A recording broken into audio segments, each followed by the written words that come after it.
My name is Michael Gilchrist. I am the founder of Living on Dialysis. A lot of you know that I've been trying to donate a kidney for over 2 years. I have been declined. I asked to speak to the team, and this is verbatim what I read to them. My name is Michael Gilchrist, and I personally wrote this so I could express my feelings. I could have asked ChatGPT to make this sound more professional, but I wanted you to hear this coming just from a normal 46-year-old Carepartner husband and grandpa. Just a normal person like all of you, so here we go. I am 46 and ready to donate a kidney. Here are the reasons why. 3 years ago, I gained weight, almost back up to 300 pounds. Always playing the roller coaster of gaining weight, losing weight. Now, during this time, it was quite stressful, dealing with kidney disease and dialysis transition to home nocturnal dialysis. I would never blame my weight gain on any of Christina's medical, but added stress was not helpful during this time. That is when I started getting seriously looking into donating a kidney to my wife. I went through the initial kidney donation testing and was told I needed to lose weight. I was told I needed to get down to 240, 235. This is when I started working out like crazy and started to watch my diet. I will say, and I know a lot of people will say this, but I have never been the typical fat guy. I was and always have been a very active person. Even at my highest weight, I was always active. Now, losing weight has helped me become more active, but even at my highest BMI, classifying me as severely obese, I was in multiple Spartan races. And if you don't know what that is, it is a place where you put yourself on a mountain, torture yourself through miles of hiking, and doing obstacles. What is more impressive is they convince you to pay for this. I got to where I took these as a challenge and have done them every year. My most recent Spartan Super, 13 plus miles with over 30 obstacles. I train all year long for this with these, which is my stress reliever, and that would be hiking. I hike on an average of, I would say, 20 miles a week, and that is probably a very low average. I worked very hard and had a very strict diet to help me lose the weight, but I am also one of the most active grandpas you will ever meet. On average, I am in the mountains hiking at least 3 times a week. But my wife can attest, telling you that I spend way too much time in the mountains. On the weekends, I still usually wake up at 4 or 5 a.m. after disconnecting my wife from dialysis, getting dressed, and getting up to the mountains before the sun comes up. I will spend sometimes hours just hiking around. I will say it's my form of therapy. The best form of therapy is mountain therapy. My in-person appointment last week, 16th of July 2025, my wife was not feeling well and attended the appointment on the phone. I was informed by doctor, transplant surgery, that everything looked great, and my wife was great and my weight was great because it stayed constant, and at least on the surgical side there was no concern. My wife Christina even asked again, what about his recent test results? Any concerns? Again, she said, surgical aspect, we have no concerns about this. I don't see any reason why we can't proceed forward. Of course, this got me very excited, but to add to that, my wife Christina got a call the next day from her coordinator, informing her of how they wanted to proceed forward with kidney transplant, telling her that with me donating, that would put her in a living national list, and if her C3G meds would get approved, they would proceed forward, and optimistic 3 to 4 months she would get a kidney. They wanted to do a virtual appointment later that day so they could present and I could listen to the details. The doctor explained the same to us and again informed us that a kidney could be very possible for my wife and to get to the hospital to get the few additional vaccines because this could happen anytime. Now, we deal with medical every day, and I am more looking at the glass half empty. I am attempting to calm my wife down and say, okay, let's take this one day at a time. But when you tell your 30-plus year kidney patient, 2 failed transplants, and currently over 6 years home dialysis, that a kidney may be available for her, even I was excited for what the future might hold, especially knowing that my kidney would help her achieve this goal. Why give my wife the false hope if you were not ready to proceed forward? Now, I have went on, but I want to explain our situation and to let you know that I have worked very hard to get to where I am. And Christina and I would like to say, are a couple of the most educated kidney patients and care partners in the United States, if not the world.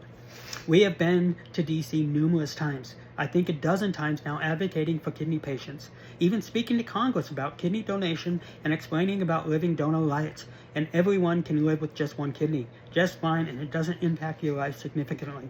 So significantly, life insurance plus other things should not be a reason for elevated costs, or a reason to not give life insurance. We advocate along with you guys, and kidney hospitals all over the world explaining you can live a normal life with just one kidney. Even after donating a kidney, you may lose 25 to 30% of your kidney function. Even if you have the risk of the kidney failure, where am I? Later in life, it's not any higher than the general population. I have lived a very fun, good life. We have traveled the country. In fact, Friday we're going to Boston to speak to a dialysis company on how we want to improve Christina's life and advocate for better care. I have raised my daughters. No matter how much I complain about that they are buttheads, I am very proud of who they are becoming. We have become grandparents, and even though we have a lot of life left, Christina and I have already checked off so much from our bucket list. Tomorrow is never guaranteed with Christina. I take her life in my hands 4 times a week. As I am leaving for work, most of this is because Christina sleeps like a zombie, but I have checked too many mornings if my wife is breathing. And again, she sleeps like a zombie, but I have had to shake her too many times, freaking out that she may have passed through the night. And again, I know Christina hates to even think about that, or to know how scared I am on a daily basis, wondering how much more time my wife has.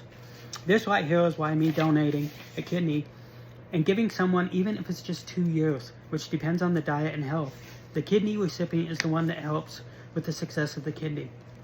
With all that being said, my kidney is healthy. My CT scans have shown that. My current weight of 220, a little bit less sometimes, and activities show that I am healthy enough to donate. My motivation to get up and race to get home so I can care for my wife is my sole motivation. These are the facts that I am sure you all are aware of, but 10% of the population suffer from kidney stones.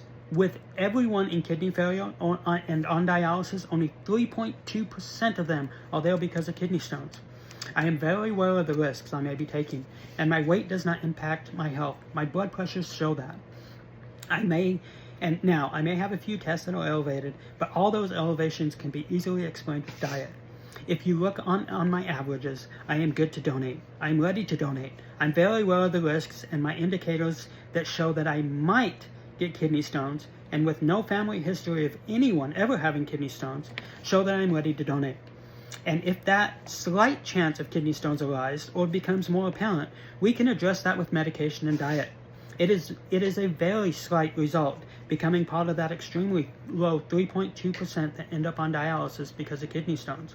That is a percentage I am not concerned with right now. Another stat I found is a group of 3,700 donors. The need for dialysis or transplant developed in only 11 donors, which is lower rate than the general population.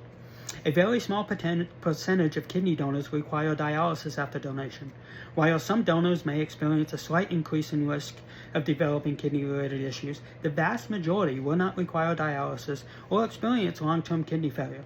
According to the American Medical Association, most studies show that a kidney donor have similar or even improved long-term outcomes compared to the general population. I am healthy. I am educated. With current robotic surgeries, BMI is even a lower of a risk. I know high BMI have increased risk of surgical site infections. I also do not have diabetes or hypertension. My blood pressures are amazing. I live in a mini hospital. I can handle any issue that may arise. I mean, hell, some studies have shown that kidney donors tend to live longer than the general population. Yeah, and that is from the Mayo Clinic. So, to extend my life and even live longer, it is imperative that I donate a kidney. That is a joke, but Christina and I have lots of more life to live. I am ready to proceed forward, so please allow me to help my wife and give someone a kidney that could give them a couple more years of life that they may not have. I have seen way too many of my friends around the country pass away because of dialysis. Let's rip this kidney out of me and give someone a chance. In closing, all I need is one of you to have faith in me and advocate for me, just like I am trying my hardest to advocate for my wife. I will also say in closing, growing up with medical, I know hundreds of patients like Christina. They all know the sweet time to do labs, and hate to say this, but to manipulate test results. And I hate to use the word manipulate, it's just being more observant of your diet.